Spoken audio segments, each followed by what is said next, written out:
Friends, అన్నం పరబ్రహ్మ స్వరూపం. ఈ మాట మనం వింటూనే ఉంటాం. అన్నం అనే కాదు, దీని అర్థం ఏంటి అంటే, నోట్లోకి మనం తీసుకునే ఆహారం సాక్షాత్తు మనం పూజించే దేవులతో సమానం అని. ఎందుకనంటే, మనం ఎన్ని పనులు చేసినా, ఎటువంటి తప్పులు చేసినా, ఎటువంటి ఒప్పులు చేసినా, ఏం చేసినా కూడా ఈ 4 వేళ్ళు లోపలికి వెళ్ళటం కోసమే. అయితే మనందరం గూడా చాలా అంటే చాలా అదృష్టవంతులం. చక్కగా మనం మనకు సంపాదించుకుంటున్నాం. భోజనం చేస్తున్నాం. ఆ తిన్న భోజనం ఖచ్చితంగా మంచిగా ఆరోగ్యంగా మన శరీరానికి ఇముడుతుంది. అంతా బానే ఉంది. కానీ చాలా మందికి ఆ పట్టెడు మెతుకులు దొరకటం చాలా కష్టంగా ఉంటుంది. పైగా వాళ్ళలో చాలా రకాల అనారోగ్య సమస్యలుంటాయి. అయితే ఒక ముస్లిం వ్యక్తికి జరిగిన ఒక అన్యాయం గురించి చెప్పాలి అంటే, ఇది చాలా అంటే చాలా పెద్ద విషయం జరిగింది సోషల్ మీడియాలోనే. ముఖ్యంగా చెప్పాలి అంటే అక్కడ ఏమైంది అనేది గనుక చూస్తే, ఈ సిట్యుయేషన్ ఈ ఫోటో చూస్తున్నారు కదా! ఒక రామాలయం దగ్గర అంటే ఉత్తరప్రదేశ్‌లోని సిద్ధార్థ నగర్ అనే చోట రామాలయం దగ్గర అన్నదానం చేస్తున్నారనమాట. అయితే అన్నదానం చేస్తుంటే ఒక ముస్లిం వ్యక్తి, పైగా తను గుడ్డివాడనమాట. అంటే మొత్తం ఆయనకి కనపడదు.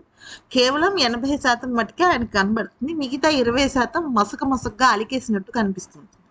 అయితే పాపం అన్నదానం చేస్తున్నారు. చాలా బీదవాడు. అన్నం తినలేదు 2 రోజుల నుంచి అని జెప్పి, ఒక ప్లేట్ పట్టుకొని అక్కడికి వచ్చి సాబ్ అన్నం పెట్టండి అని అడిగాడు.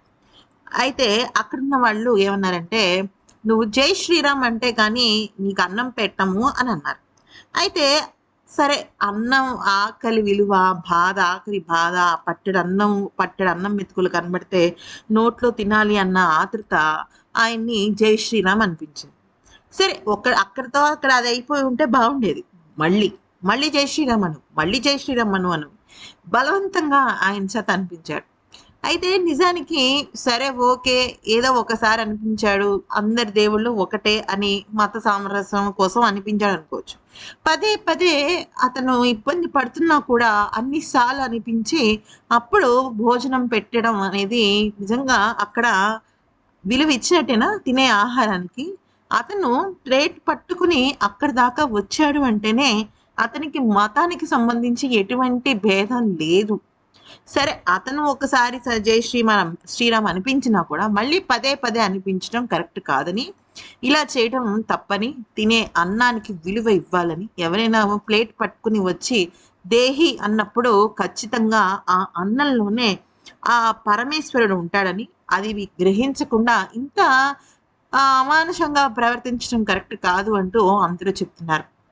ఇక్కడ హిందూ, ముస్లిం అనేది పక్కన పెట్టేస్తే, చాలామంది హిందువులు కూడా ఇలా చేయటం కరెక్ట్ కాదని, ఆకలితో ఉన్న మనిషి అక్కడికొచ్చి, అందులోనూ అంధుడు అంటే గుడ్డివాడు ఆల్మోస్ట్. భోజనం అడుగుతుంటే ఇలా చేయటం కరెక్ట్ కాదన్నాడు. అయితే కొద్దిగా ఆహారం తీసుకున్న తర్వాత అక్కడ పదే పదే, పదే పదే మళ్ళీ అదే రకంగా అంటుంటే, నాకు వద్దులెండి ఇంకా అని చెప్పి అక్కడితో దండం పెట్టి అక్కడికి వెళ్ళిపోయాడు. పాపం ఎంత ఆకలిగా ఉండుంటే ఆ వ్యక్తి ఆ రకంగా అడిగుంటాడు. అలాగ పదే పదే జై శ్రీరామ్ చెప్పు, జై శ్రీరామ్ చెప్పు అని అనడం కరెక్ట్ కాదండి. మతం అన్నీ కూడా ఒకటే కావచ్చు. కానీ ఆకలి బాధని మాత్రం గుర్తించిన వాడే నిజమైన మానవత్వం కలిగిన వాడు. దైవత్వం కన్నా మానవత్వం చాలా గొప్పది.